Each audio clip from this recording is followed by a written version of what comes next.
one of your first to any media outlet. This is after this monumental, historic decision of GST rationalization. In many ways, GST 2, the second coming, there has been a lot of talk in the past. Let me begin with a broader question. From the Prime Minister's vision of making life easy for the common man, of, reducing the burden on the common man. You did it in your budget last time by cutting the income tax rate, a bonanza for the middle class. What was the vision behind this? What did the Prime Minister tell you? How did it come about? Thank you very much for giving me this opportunity to interact soon after this major reform measure has been approved by the Council.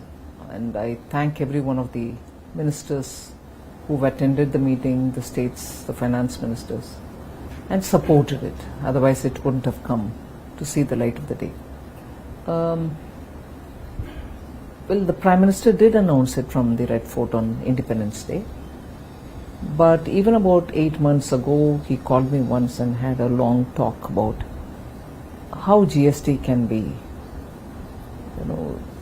revamped, looked at, and only from one point of view.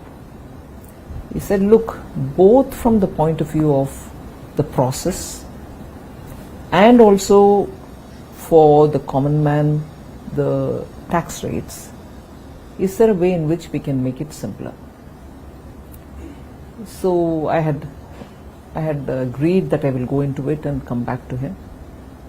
Then around the budget, when we were talking about many, tax-related issues, he reminded me about the work which has got to be done.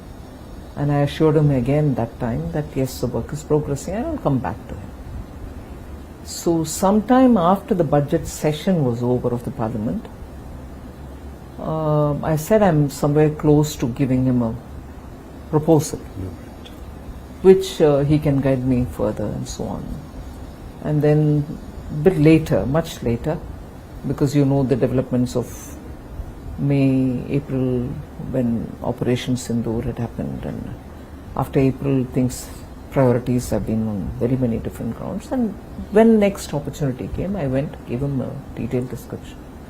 Is that I just want, as I said at the first meeting, the simplistic or simplified, not simplistic, simplified way of doing business.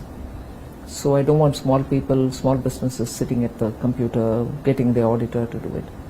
And also, like the way we did in the budget, respecting the middle class, respecting the taxpayer, respecting people who are really the ones out of their salaries giving the tax. We need to do something for the day-to-day indirect tax, which falls on every Indian citizen in some way or the other. So this tax is something which touches the lives of every citizen, and therefore we need to be a lot more sensitive. So I went back with this comment, redid it, sharp focused it, and that's how this proposal came. And we, for the first time in GST's history, Council's history, the centre has come up with a proposal. Till now it used to be the group of ministers which consisted only of state ministers. Yes. Never has the centre been a part of any GOM. This is the first time, both in the case of the compensation cess, where the MOS Finance, central government, was the chair to decide how to handle the closure of the compensation cess, and a comprehensive proposal as regards GST being given by the central government. So it's unique in very many ways. Every rule of the House, of the Council, had to be looked at afresh, yes, even to put the proposal. Yes.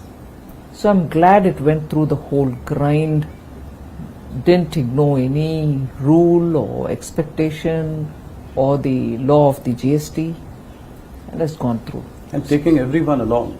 Unanimously. That's right.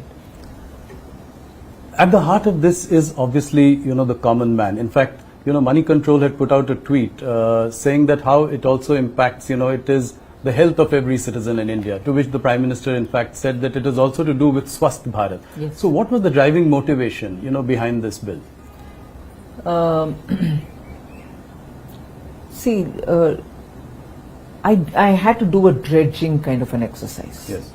Where every item which comes under the GST, goods or services, had to be looked at, not just by their codes, not just by their names, but to regroup them from the point of view of daily use items, that which is consumed by citizens, middle class, the poor in particular, and then you looked at those which are going to hit the farmers, those which are going to hit the middle class, and so on.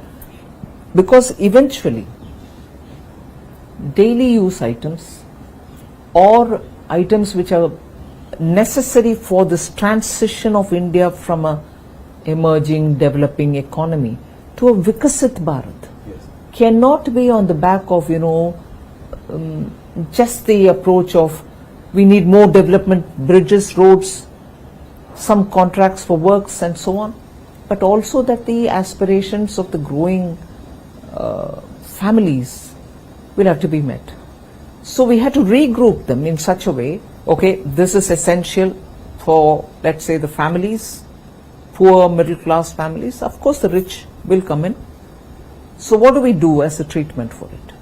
But even as we were talking about this, we are talking about the classification of goods and services. I, without any hesitation, will bring that example of the popcorn. Why am I saying hesitation? Because I was pilloried on it. Yes, absolutely. But that tells you the problem of classification, where we brought in a system, no doubt, which was an improvement of over the pre-GST era, where every state defined its own and had its own rate and so on. So GST in 2017 was an improvement over what was earlier. But it still required some more simplification, and that's why this exercise. And in the case of the popcorn, it led to a lot of litigation, courts coming up with different kind of voices, and states losing revenue because of the classification being different. People chose to have the higher taxed sugary, chocolatey popcorn shown in as a salted popcorn, because that has only very little tax on it. So this arbitrage, because of classification, had to be overcome. So even as I'm grouping for families, their day-to-day items, this thought of what the classification is causing as a problem also had to be addressed. Like that, I think it was one of the, for me it was a fascinating exercise. It was rigorous, it took a lot of my time and time which would have gone in for something else. But I think this was absolutely rewarding an exercise, because you brought in that temperament, which is so important, that citizen looks at these things in one particular way. Revenue is not the consideration. So that helped us. So now that you've done two monumental things, you've put more money into the hands of the consumer, you brought down for the middle classes the income tax cut, and now rationalization of GST. So will it now finally sort of move the needle on consumption? 100%. Because there's more money given already through the income tax cut. Right. The rates are coming down. So the citizen now has a choice to meet his aspirations and his expectations. He cannot say, look, I have the money because the income tax is reduced, but these items are beyond my affordability. Now everything has come down. I'll give you this number which is important. 99% of all the goods and services which are touched by GST are now either in 0 or in 5 or in 18. That's right. There's nothing beyond. So that 1% is what makes for the demerit goods, right, which popular parlance says sin goods. Yeah. So that is the extent to which we have cleansed the system of anomalies, doubts, duplications, and any interpretative issues. So this will also lead to higher investments, it will fire up investments as well. Obviously, with consumption going up, there's a potential for capacities to grow, investments to grow. Now the combined tax revenue impact of this, earlier your income tax cuts and this is about 1.2 lakh crore. Do you think that there will be a certain revenue buoyancy as well in the coming years to make up for this? And every economic theory that one studies says that. yeah, have you seen that in the past? At least the moment the income tax reduction happened, you heard people very clearly coming out and saying, I've met up with a lot of individuals coming from different strata of the society saying, I'll have more money to send my son to this particular college. My daughter is already doing engineering. I'll be able to fund her for a higher studies and things like that. And from ordinary citizens who are leading their lives either working in a small store or driving a car, taxi,